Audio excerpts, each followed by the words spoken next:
मध्यकालीन भारत पूरा कंप्लीट हो चुका था। आधुनिक भारत के लिए आज से बढ़िया स्टेप्स समझेंगे। देखिए, मॉडर्न इंडिया की शुरुआत मुख्य रूप से माना जाता है 1757 में एक लड़ाई हुआ। इस लड़ाई का नाम था प्लासी का युद्ध। देखो, आधुनिक भारत का मतलब ऐसा नहीं है कि बीच में कोई घंटी है कि मारे टन से एक घंटी तो पहली से दूसरी घंटी होगी, मारे टन से तो आधुनिक भारत शुरू हो गया और एक घंटी पीछे थे तो मेडाइवल था, ऐसा नहीं। मुख्य रूप से जहां से हम लोग का रहना, पढ़ना लिखना, सामाजिक बिहेवियर, कपड़ा, वस्त्र, इन सभी चीजों में परिवर्तन होने लगता है तो उसको अलग युग का हम लोग मानते हैं। और शुरुआत में प्राचीन भारत 1206 तक हम लोग लगभग एक जैसा रहे। 1206 में भारत में एक नई प्रकार की संस्कृति का आगमन हुआ जो इस्लामिक मुस्लिम संस्कृति कहलाते हैं। और यहां से मुस्लिम संस्कृति का कई चीज समावेश हमारे भारतीय संस्कृति में हुए 1757 तक। और 1757 में एक नई चीज का आगमन हो गया जहां से मुख्य रूप से हम लोग आज वाले जमाने पे पहुंच गए। हम लोग के धोती कुर्ता यहाँ हुआ करते थे जो फुल पैंट शर्ट पे आ गए। महिलाओं का भी जो ड्रेस है सब देखे बदल गया। ये सब अंग्रेजों के कारण हुआ और इसीलिए इस निर्णायक युद्ध को कई इतिहासकारों ने टर्निंग पॉइंट माना है और इसको हम लोग कहते हैं आधुनिक भारत की यह शुरुआत है। अब यहां से हम लोग थोड़ी सी बात डिटेल समझें। हम लोग को मेन बात समझना है, ये देखिए भारत और बाकी सिस्टम को हम अभी बना रहे हैं, इसको थोड़ा सा आपका ध्यान चाहेंगे, बढ़िया से ध्यान दीजिएगा तो मॉडर्न आप बहुत अच्छा समझ पाएंगे। देखिए, ये भारत में नीचे गर्म क्षेत्र में, केरल वगैरह के क्षेत्र में मसाला बहुत ज्यादा होता और ये ठंडे क्षेत्र है यूरोप का। इसी का यहाँ पे नाम ये जो देख रहे हैं ये इंग्लैंड है। यहीं पे हम लोग देखेंगे तो ये देश फ्रांस है। ऐसे कई देश थे, इन देशों में ठंड अधिक पड़ते थे, मसाला की खपत ज्यादा था। ठंडे जगहों पर मांस मछली का खपत ज्यादा होता है लेकिन मसाले गर्म क्षेत्र में उत्पादित होते और इसीलिए ये सभी लोग पहले मेन बाजार था कुस्तुनतुनिया और कुस्तुनतुनिया से होते हुए लोग भारत आते थे और यहां से मसाला का व्यापार पूरे यूरोप में होता था। लेकिन एक टर्निंग पॉइंट है जो डेट है 1453। ये टर्निंग पॉइंट है 1453 में इस सऊदी अरब मुस्लिम धर्म का उदय था और यहीं के लोगों ने इस कुस्तुनतुनिया पर अधिकार कर लिया और इसीलिए 1453 इंपॉर्टेंट है कुस्तुनतुनिया के पतन के नाम से। आपको पूछा जाएगा कि 1453 का इंपॉर्टेंट क्या है, तो कुस्तुनतुनिया का पतन। और कुस्तुनतुनिया का पतन का मतलब है कि इस कुस्तुनतुनिया पर जो पहले इटली के कब्जा में था, ईसाई के कब्जा में था, वो अब मुस्लिमों के कब्जा में हो गया। और ये सभी देश इधर आपके ईसाई हैं, मुस्लिम देश यहाँ पे मजबूत हुए और ओटोमन तुर्क के द्वारा तुर्की वगैरह सब जगह कब्जा मुस्लिमों का इधर हो गया 1453। और यही कब्जा होने के बाद इन ईसाइयों का भारत आने का रास्ता बंद हो गया। चूंकि इस समय भारत में भी उत्तर भारत हम लोग देखे 1206 से ही यहाँ भी गुलाम वंश मुस्लिम धर्म का ही कब्जा है। तो ये पूरे मुस्लिम साम्राज्य की स्थापना से ईसाइयों का आवागमन भारत बंद हो। तो दिक्कत क्या हुई, ये सभी लोग के यहाँ मांस मछली खूब है, मसाला नहीं है क्योंकि मसाला आने का रास्ता बंद। तो इनके दुख को अभी समझ में नहीं आएगा। किसी दिन घर में मुर्गा आ जाएगा, अब मसाला नहीं रहेगा तो उस दिन अंतिम तक मसाला नहीं मिलेगा तो इनका दुख समझ में आ जाएगा कि बहुत दुखी रह रहा हो। और इसीलिए यहाँ पे जो समुद्र किनारे देश है, किनारे वाला देश हम लोग देखेंगे, ये देश और यह देश, ये सबसे किनारे जो देश है इसी का नाम है पुर्तगाल और उसके बाद जो देश है उसका नाम है स्पेन। तो समुद्र किनारे वाले देश सबसे पहले एक्टिव हुए कि हम लोग को भारत खोजना है कोई और रास्ता से। देखिए, कई बार लड़के को बोलते हैं कि भारत की खोज किसने किया, तो भुला गया है क्या भारत? नहीं, भारत जहां था वही है। रास्ता इसका बंद हो गया है मुस्लिम आक्रमणकारियों के कारण और नए रास्ते की तलाश यूरोपवासी कर रहे हैं। और इसी क्रम में आप जानते हो कि इसमें एक व्यक्ति है स्पेन के 1492 में इंडिया खोजने इधर चल, कोई पहले नहीं जानता था कि नीचे इधर इंडिया है, तो इंडिया खोजने इधर चलती है। ये स्पेन के नाविक है और इस व्यक्ति का नाम है कोलंबस। और कोलंबस बहुत दिनों की यात्रा करने के बाद यहाँ पे एक मसाला वाला टापू पर पहुंचा और पूरा खुश हुआ कि इंडिया खोज, क्योंकि मसाला उसको मिल गया था।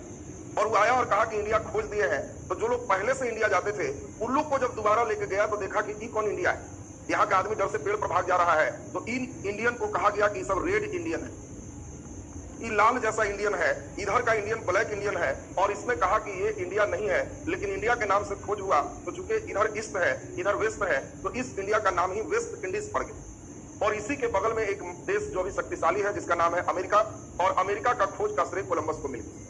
ऐसे अमेरिका नाम इटली के नाविक अमेरिगो वेस्पुसी के नाम से पड़ा है।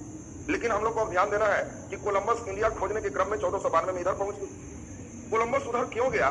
क्योंकि पुर्तगाल का एक नाविक 1486 में बहुत लंबी दूरी की यात्रा करके यहां तक पहुंचा और इस नीचे वाले पॉइंट को हम लोग केप ऑफ गुड होप कहते हैं। केप ऑफ गुड होप, इसी का दूसरा नाम है आशा अंतरीप। आपसे क्वेश्चन पूछा जाएगा आशा अंतरीप किस महादेश का है, तो अफ्रीका का दक्षिणतम बिंदु किस नाम से जाना जाता है, तो ये केप ऑफ गुड होप या आशा अंतरीप के नाम से जाना जाता है। और जो व्यक्ति यहां पहुंचा था, इस व्यक्ति का नाम था बार्थोलोमियो डियास। तो बार्थोलोमियो डियास पहला व्यक्ति है जो इंडिया खोजने के लिए यहां तक पहुंचा और फिर जाके उधर अनाउंस किया कि नीचे इंडिया नहीं है, हम बहुत दिन तक सफर कर चुके हैं। इसीलिए कोलंबस बेचारा इधर चला गया। अब लोग कह दिए कि इधर वेस्ट में हम लोग अंतिम पहुंच गए, इंडिया उधर नहीं है, इंडिया ईस्ट में ही है। इसीलिए ईस्ट इंडिया कंपनी का नाम आएगा, चूंकि इंडिया दो हो चुका है, एक ईस्ट में इंडिया और एक वेस्ट में इंडिया। तो फिर ईस्ट इंडिया कंपनी इसीलिए नाम आया क्योंकि हम जब ईस्ट इंडिया बोलेंगे तो ईस्ट इंडिया की बात होगी जहां हम लोग रहते हैं, और वेस्ट इंडिया बोलेंगे तो वेस्ट इंडीज की बात होगी।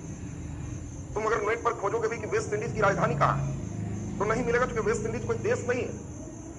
आज यहाँ पे कई पोर्टिको, जमैका, कई जो है डोमिनिकन स्टेट, कई देशों के समूह को वेस्ट इंडीज का, वेस्ट इंडीज कोई कंट्री नहीं है, कई देश के समूह का नाम वेस्ट इंडीज है। इसलिए वेस्ट इंडीज का कोई राजधानी नहीं मिलेगी। क्रिकेट खेलने में वेस्ट इंडीज का खिलाड़ी मिलेगा तो कई देशों को मिला करके उन खिलाड़ियों का चयन हुआ। अब यहाँ पे हम लोग देखते हैं, अब अगला व्यक्ति पुर्तगाल का ही है। वो 1498 में यहां पर पहुंच के बेचारा चिल्ला रहा है, where is India, where is India. और इसका भाग्य अच्छा है, गुजरात का एक व्यापारी है, इस व्यापारी का नाम है गुजरात वाले का अब्दुल मनीक।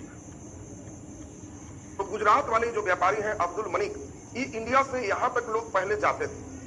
और देखो यहां पुर्तगाल का वास्को डिगामा यहां पे पहुंचा हुआ है, और जब पूछ रहा है कि इंडिया कहां है, तो अब्दुल मनीक ने पूछा कि इंडिया में कहां जाना है। तो यूरोप वासियों का एक ही चीज लेना देना था, वो चीज था मसाला। तुम्हारा नाम कोई गांव का लेगा कि हाँ ये गांव कहाँ है, गांव कहाँ है, तुम उसी गांव के हो, तो पूछोगे ना कि किन के यहाँ जाना, और कहेगा फल्ला बाबू, तो कहेगा कि तुम पश्चिम टोला में है, उधर से जाइए। टोला भाई रास्ता तुमको पता है। तो ये भी अब्दुल मनीक पूछा कि इंडिया में कहा, तो वास्को डिगामा कहा कि जहां मसाला है। और इसीलिए उसको खास एंगल बताया गया। और ये कोई सौभाग्य नहीं था कि केरल में मसाला सबसे ज्यादा होते हैं, और वास्को डिगामा भी केरल के कालीकट पर ही पहुंचा। अगर उसको कोई बताता नहीं तो अचानक केरल के कालीकट नहीं पहुंचता, वास्को डिगामा भी हो सकता है बंगाल पहुंच जाता, गुजरात पहुंच जाता।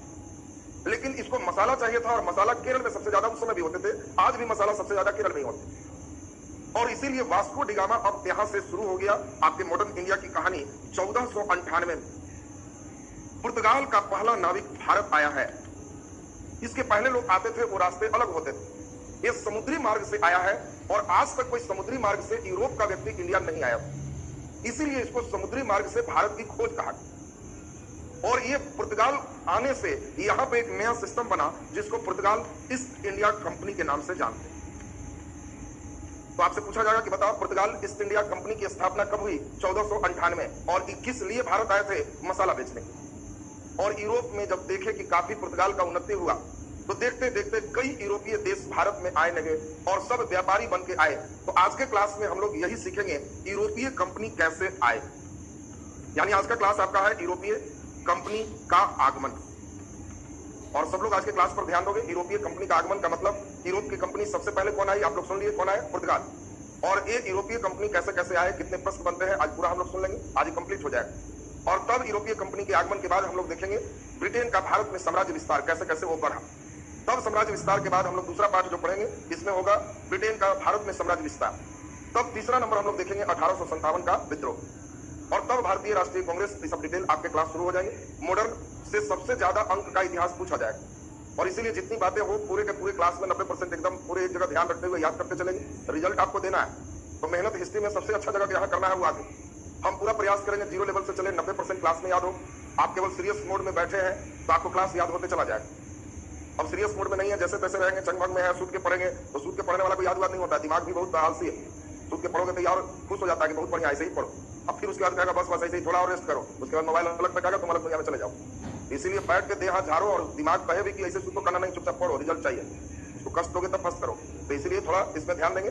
अब अभी मॉडर्न इंडिया में यूरोपीय कंपनी का आगमन अभी हम शुरू कर रहे हैं, और आज के क्लास में जितनी बात सुना है वो एकदम आपको याद होना चाहिए। तो चले अभी सब लोग सुनेंगे बढ़िया से।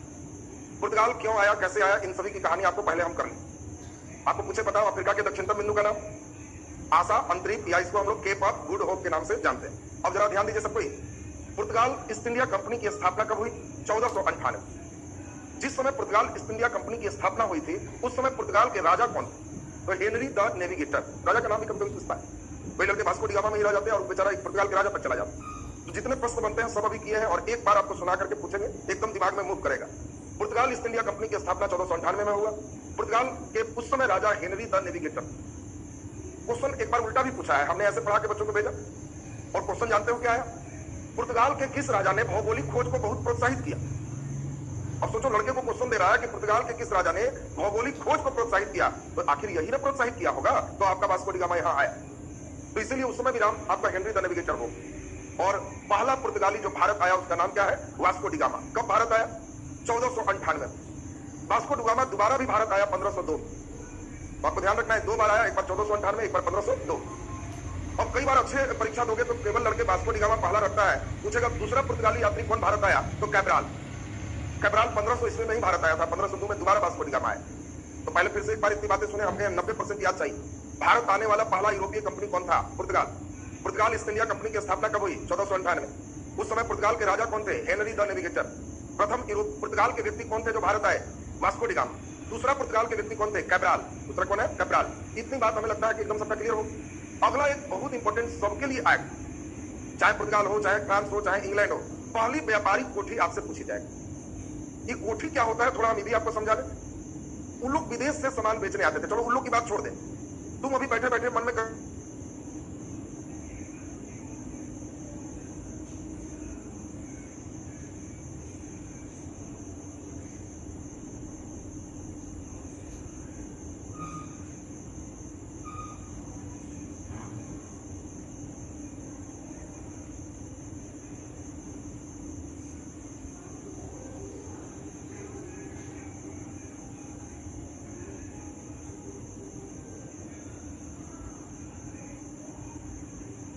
तो हम लोग अभी देख रहे थे व्यापारिक कोठी क्या है, इस चीज को समझ रहे थे। तो व्यापारिक कोठी का मतलब आपको हमने समझाया कि व्यापार करने के लिए जो उन लोग अपना स्ट्रक्चर बनाते थे वो व्यापारिक कोठी।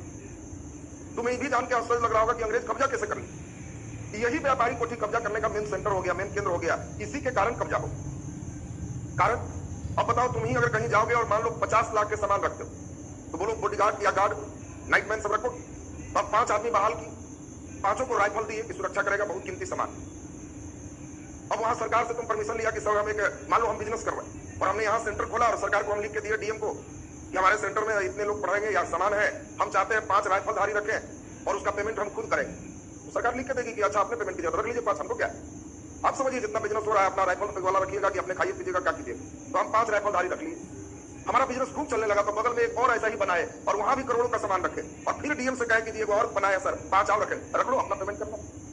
और बताओ ऐसा ऐसा जब हम पूरे क्षेत्र बिहार में बना ले और जिस दिन हमें मालूम चले बैठ के जोड़े कि थाना से ज्यादा पुलिस मेरे पास है, तो बताओ हम तो शुरू में 5 बॉडीगार्ड, 5 राइफलमैन, 5 राइफलमैन करके रखते चले, लेकिन फिर हम जोड़ेंगे कि जहां हम हैं यहाँ थाना में कितना पुलिस है, तो मालूम चला 20, तुम्हें राइफल तो 18 को 2 घंटा रखता है और हमारे पास तो जोड़े कि 40। और ऐसा सब शहर में हम जोड़ लिए तो हमें मालूम चल गया कि बिहार पुलिस से ज्यादा पुलिस मेरे पास और बिहार पुलिस से ज्यादा राइफल हम रखते हैं। तो अब बताओ, पुलिस कहेगी कि हेलमेट लगा के चलो, हम ऐसे ही मोटरसाइकिल से चलेंगे। कोई पुलिस पकड़ भी लेगी तो हमको डर लगेगा नहीं, हम कहेंगे पकड़ रहा है, समझा दे तुमको, तो हाँ 18 बुलाते हैं, वो कहेगा कि हम भी बुलाते हैं। तू थाना में फोन करेगा तो 8 पुलिस आया, हम फोन किए तो 40 पहुंचा है, दोनों तरफ से राइफल था नहीं। और मालूम चला कि इसको हम हरा दिए, हम अपना निकल गए, डरे कुछ नहीं बोला, अगला दिन थाना चढ़ने में हमको कितना टाइम लगे। यही चीज इंग्लैंड, तो कोई लड़का सोचता है इंग्लैंड कब्जा कैसे कर लिया, तो यही व्यापारिक कोठी मेन जड़ है जिसकी सुरक्षा के लिए वो अपना हथियार रखना शुरू। और धीरे धीरे अब किसी को कुछ हो गया, अब मान लो हम हथियार रखने लगे, अब डीजीपी को ही मालूम चल जाए कि मेरे अंदर में जितने पुलिस है उससे ज्यादा पुलिस फलाना बाबू के पास, और उस समय कोई बिहार सरकार डीजीपी को हटाए कि भागो तुम सस्पेंड, तो वो डीजीपी सपोर्ट लेने के लिए मेरे पास पहुंचेगा कि मदद केवल कर दीजिए ना, अभी आप दीजिए खाली 10,000 फोर्स, हम दिखा देते हैं हमको का तो सस्पेंड किया। तो हम सरकार के मामला में हस्तक्षेप करना शुरू कर दें और वही कहानी तुमको पलासी की लड़ाई की ओर ले जाए। तो अभी आपको एक नब्ज समझाए, क्योंकि नब्ज नहीं समझोगे तो कब्जा कैसे किया, मजा ही नहीं आया। तो अब अभी हम लोग की पहली कोठी किसी का भी महत्वपूर्ण हो गया। बताओ पुर्तगाल की पहली कोठी कहां स्थापित है? कोचीन। आपको ध्यान रखना है कि पुर्तगाल की पहली कोठी कोचीन में केरल में स्थापित है। मसाला बिजनेस करने आए, 1503 में स्थापित। धीरे धीरे जब इनका क्षेत्र बढ़ जाएगा, अब हेनरी द नेविगेटर करने को नहीं आएगा यहाँ कुछ, वो अपना एक हेड बना के भेजेगा जिसको गवर्नर कहते हैं। आपको ध्यान रखना है, अब गवर्नर मींस जस्ट लाइक राज्यपाल समझो, पूरे राज्य को देखने वाला। तो पुर्तगाल के साम्राज्य को देखने वाला पहला गवर्नर कौन आया? Francisco de Almeida. नाम एकदम ठीक ठाक होना चाहिए। आपसे पूछा जाएगा पहला पुर्तगाली गवर्नर कौन था? Francisco de Almeida. नाम बड़ा उल्टा है पुर्तगाली लेकिन नाम के फ्रांसीसी लगल, तो इसलिए नाम है फ्रांसिस्को द अल्मीडा। ये पहला गवर्नर है पुर्तगाल का और इसने हिंद महासागर में अपने व्यापार को बढ़ाने के लिए नीले जल की नीति अपनाया। तो यहां दो क्वेश्चन तुमसे पूछा जाए, पहला नीले जल की नीति किसने अपनाया? तो फ्रांसिस्को द अल्मीडा।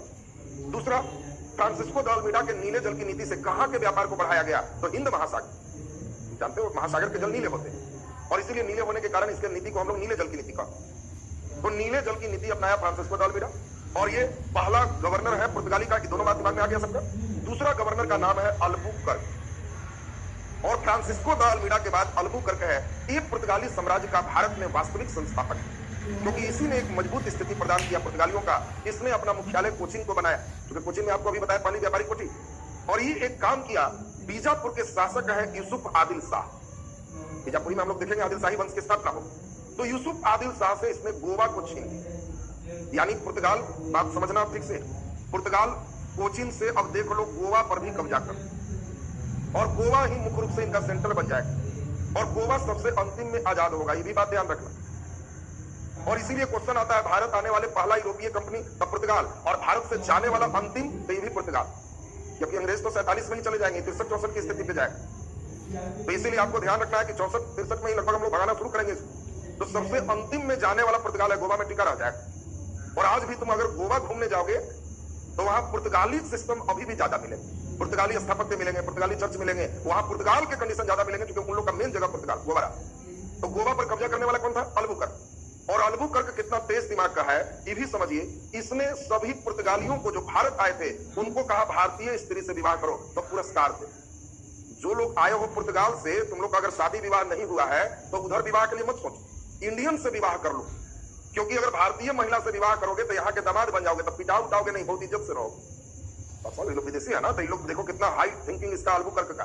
तो इसीलिए अल्बुकर्क बहुत हाई लेवल पर आपसे पूछा जाएगा कि बताओ किस पुर्तगाली गवर्नर ने पुर्तगालियों को भारतीयों स्त्रियों के साथ विवाह को प्रोत्साहित किया? तो अल्बुकर्क।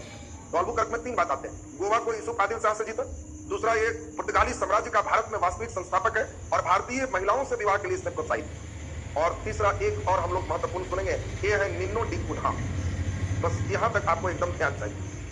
निन्नो डी कुन्हा, इसने अपना मुख्यालय गोवा स्थानांतरित कर दिया और परमानेंट गोवा 1964 तक पुर्तगाली टिके रहा, इसलिए इनका मेन मुख्यालय गोवा रहा। तो आपसे पूछा जाएगा कि बताओ गोवा को मुख्यालय किसने बनाया? निन्नो डी कुन्हा। गोवा जीता किसने? अल्बुकर्क ने। अब इसके बाद हम लोग देखें, इन्होंने बेसिन पे, दमन पे, गुजरात का ही सब क्षेत्र है, गुजरात के भी कई क्षेत्र पर अधिकार किया। पुर्तगालियों का देन, अगर पुर्तगाली ना आते तो इतने चीज हम लोग को नहीं मिलते। और पुर्तगाली का देन हम लोग देखें, भारत का पहला प्रिंटिंग प्रेस गोवा में ही स्थापित हुआ, ये पुर्तगाली का देन है। पूछा जाएगा कि बताओ भारत में पहला प्रिंटिंग प्रेस किसका देन है? तो पुर्तगाल का।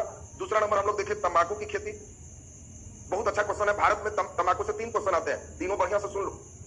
एक क्वेश्चन ठगुआ टाइप का आता है, पूरे प्राचीन भारत में पूछेगा, पूरे किसी काल में पूछेगा, मौर्य काल में, मौर्योत्तर में, गुप्त में, हड़प्पा में, कहीं भी पूछेगा कि हड़प्पा वासी किस फसल से परिचित नहीं थे। अब उसमें तुमको दे देगा धान, गेहूं, तंबाकू, कपास, सब दिया रहेगा।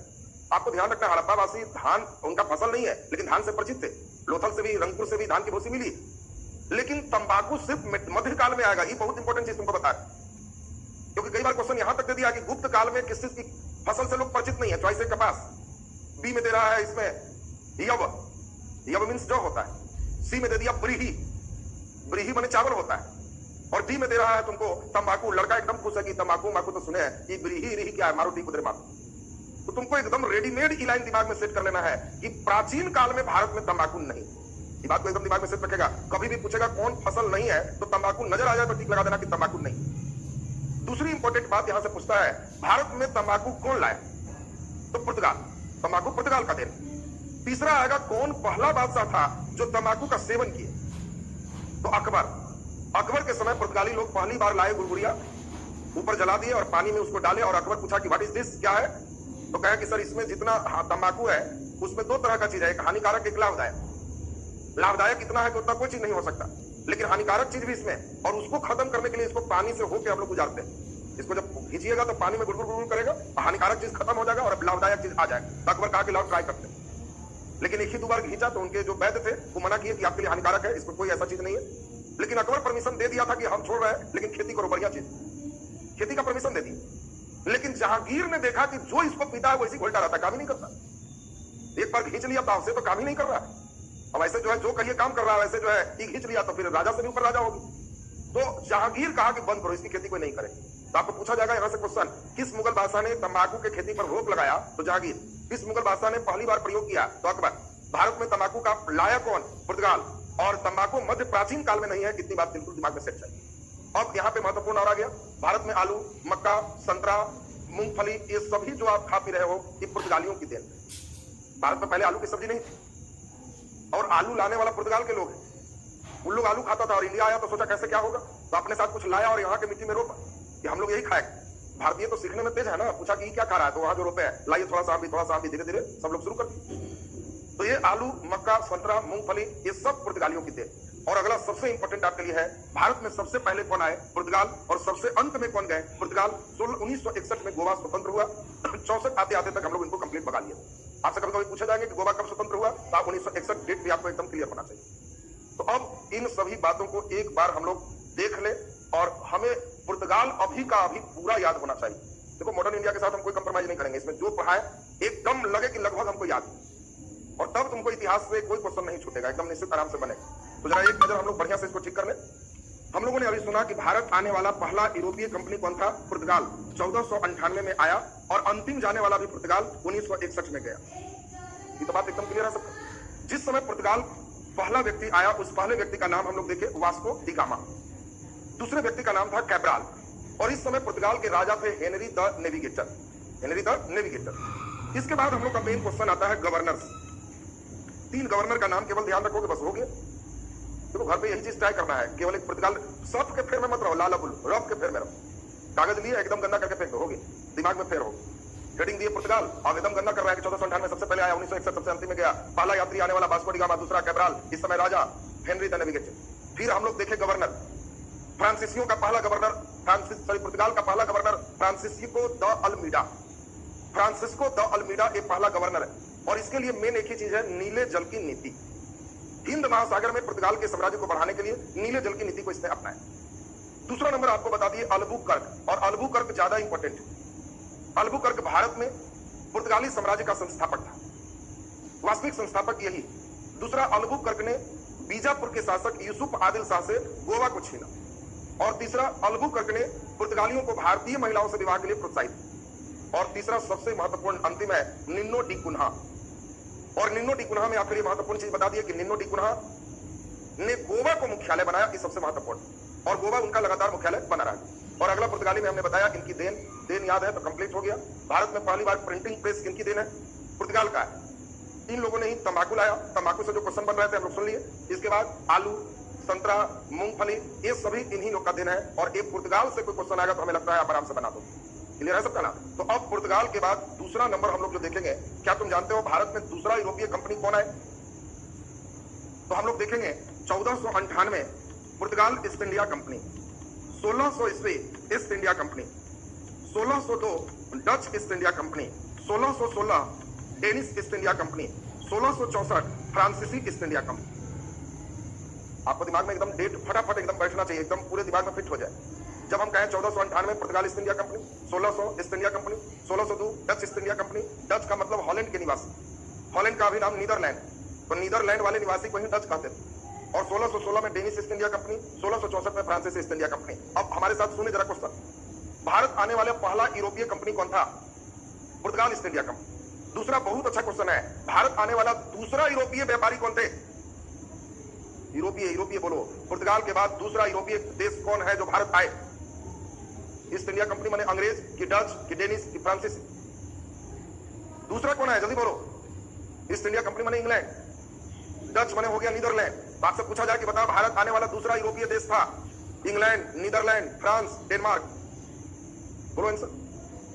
तो आंसर आपको दूसरा निश्चित लग रहा है ईस्ट इंडिया कंपनी, लेकिन ईस्ट इंडिया नहीं होगा, दूसरा डच, तब ईस्ट है, तब फ्रांसीसी।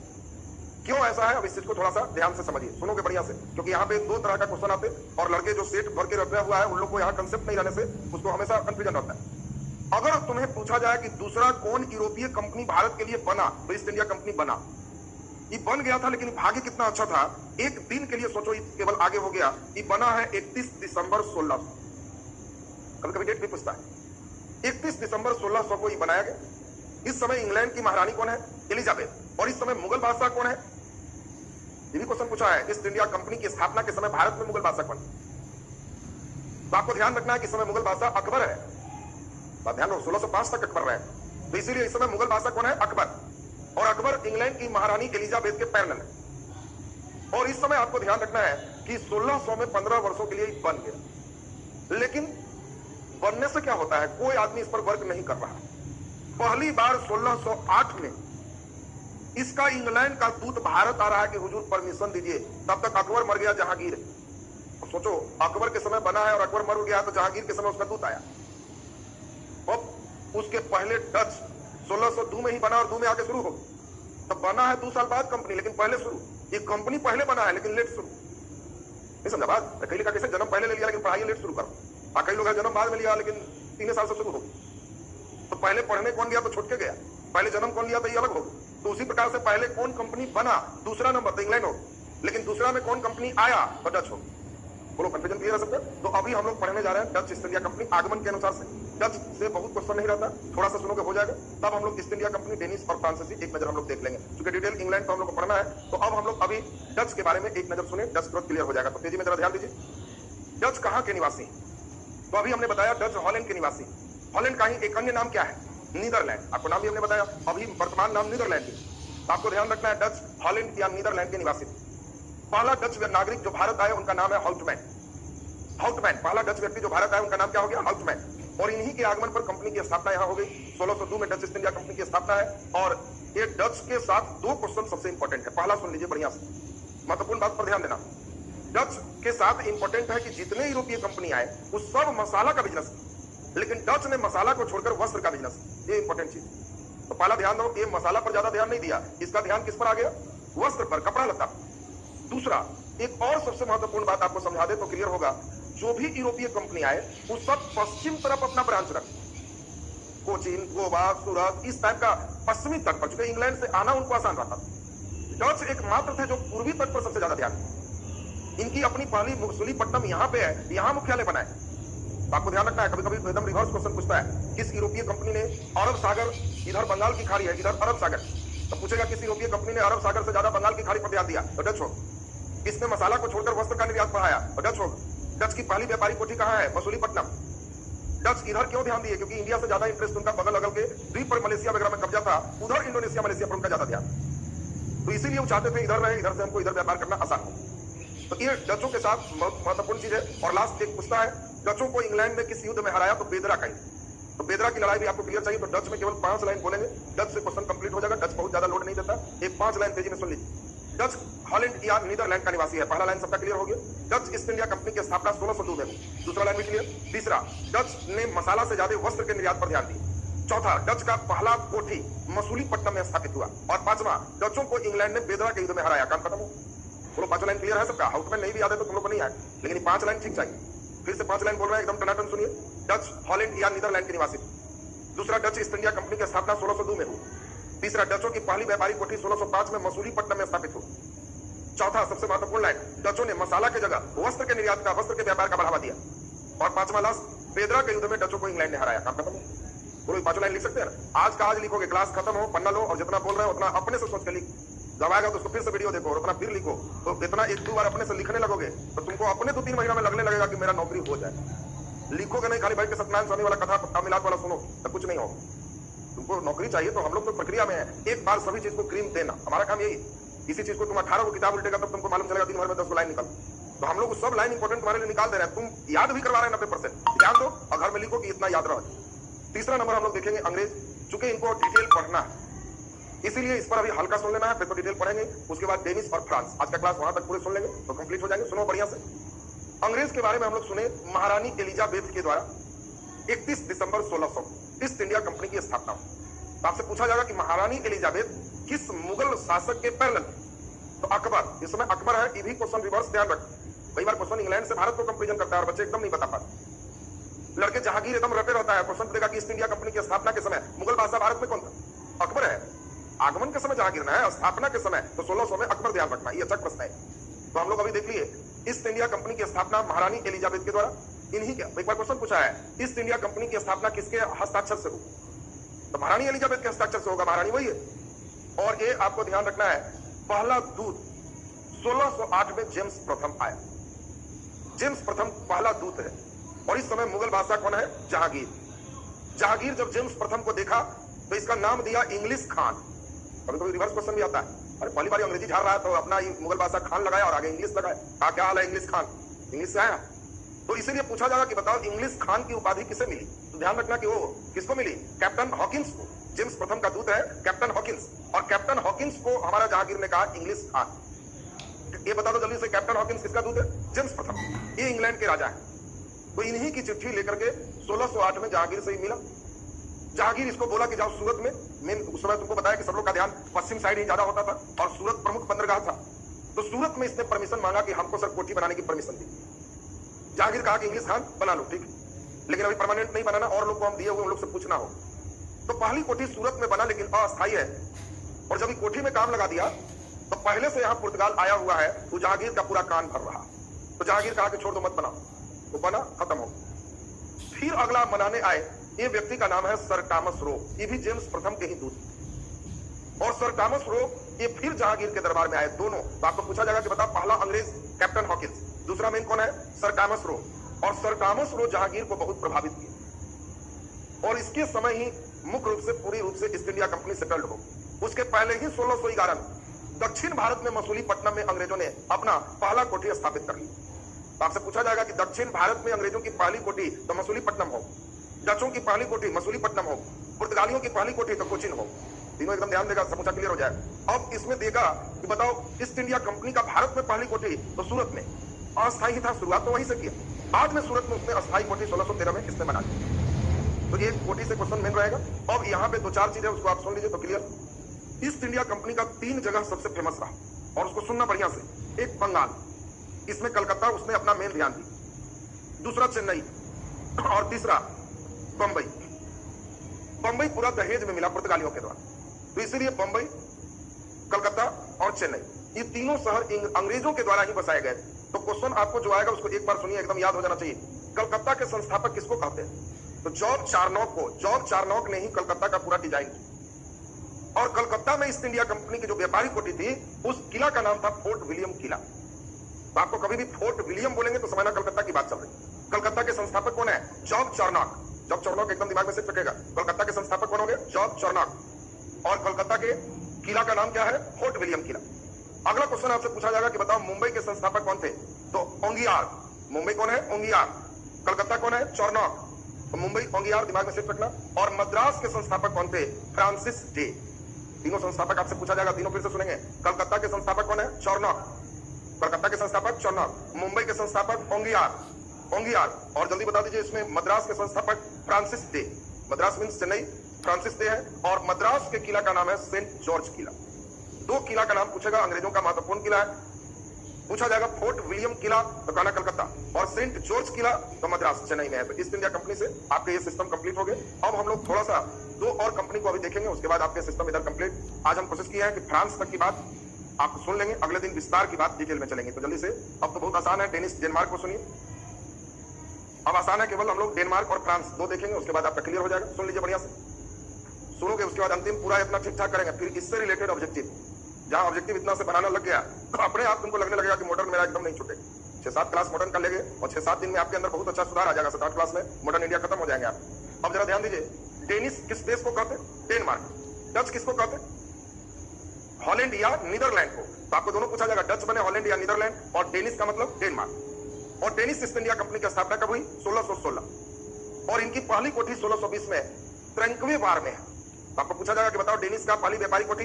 त्रेंकवे वार। त्रेंकवे वार, तो त्रेंकवे वार व्यापारी कोठी तमिलनाडु में ही स्थित है। तो त्रेंकवे वार आपको दिमाग में सेट करना है। और ये पूरा इनको घाटा लगने लगा तो ये अपनी पूरी कंपनी को ही ईस्ट इंडिया कंपनी से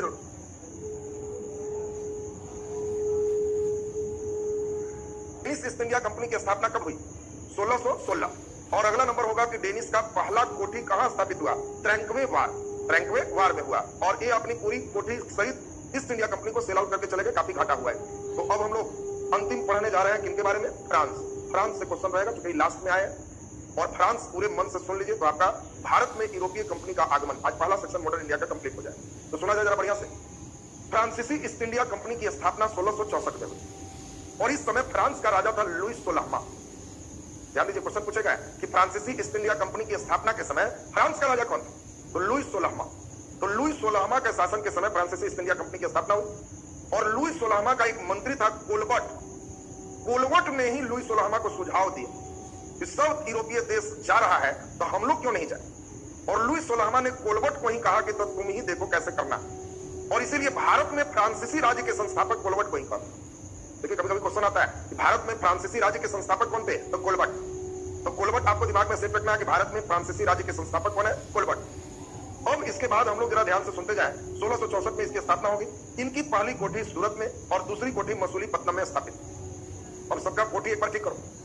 पहला नंबर पड़ा पुर्तगाल, पुर्तगाल की पहली कोठी कोचीन, डच की पहली कोठी मसूलीपट्टनम, अंग्रेज की पहली कोठी सूरत और दक्षिण में मसूलीपट्टनम, डेनिस की पहली कोठी त्रमकेबार और लास्ट हम लोग देख रहे हैं फ्रांस की पहली कोठी तो सूरत। बोलो पहली कोठी एकदम क्लियर है सबका? अब इसमें हम लोग जरा ध्यान दें, फ्रांसीसी और अंग्रेज के बीच कर्नाटक युद्ध हुआ। ये बहुत इंपॉर्टेंट क्वेश्चन। आपको पूछा जाएगा कि बताओ किन दो यूरोपीय कंपनियों के बीच कर्नाटक युद्ध हुआ, तो आपको ध्यान रखना है कि वो समझ गए फ्रांसीसी और अंग्रेजों के बीच कर्नाटक का युद्ध। और 3 कर्नाटक के युद्ध में फ्रांसीसी हारते चले गए और अंतिम निर्णायक लड़ाई का नाम है वांडी वास। और इसीलिए बहुत महत्वपूर्ण है कि आपको पूछा जाएगा 1760 में एक लड़ाई है वांडी वास। ये वांडी वास कहां है? तमिलनाडु। तो वांडी वास के युद्ध में फ्रांसीसियों को अंग्रेज अंतिम रूप से हरा दिए। लाली फ्रांसीसियों का नेतृत्व कर रहा था और फ्रांसीसियों की हार के बाद फ्रांसीसी यहां से चल दिए। तो 1760 में फ्रांसीसी काम खत्म है, वांडी वास की लड़ाई। तो एक बार फिर से सुन लीजिए, फ्रांसीसी से 5 क्वेश्चन आते हैं। पहला, फ्रांसीसी ईस्ट इंडिया कंपनी की स्थापना कब हुई? 1664। फ्रांसीसी ईस्ट इंडिया कंपनी की स्थापना के समय फ्रांस के राजा कौन थे? लुईस 16वां। भारत में फ्रांसीसी राज्य के वास्तविक संस्थापक कौन थे? कोलबर्ट। और अगला नंबर आपको बताएं कि फ्रांसीसियों की पहली व्यापारिक कोठी तो सूरत। अगला नंबर आपको बताएं पुनः कि अंग्रेजों और फ्रांसीसियों के बीच कितने कर्नाटक युद्ध हुए? 3। और किस युद्ध में फ्रांसीसी हमेशा के लिए चले गए भारत से? वांडीवास का। वांडीवास का युद्ध किसके किसके बीच हुआ? अंग्रेज और फ्रांसीसियों के बीच हुआ। वांडीवास का युद्ध कब हुआ? 1760 में। तो हम समझते हैं इतनी बातें जो लोगों को ध्यान में आया, उन लोग भारत में यूरोपीय कंपनी का आगमन उनका कंप्लीट हुआ। तो आज हिस्ट्री का हम लोग जो टारगेट रखे थे, ये टारगेट था भारत में यूरोपीय कंपनी का आगमन, ये आपका कंप्लीट। इधर का सेक्शन खत्म हो गया।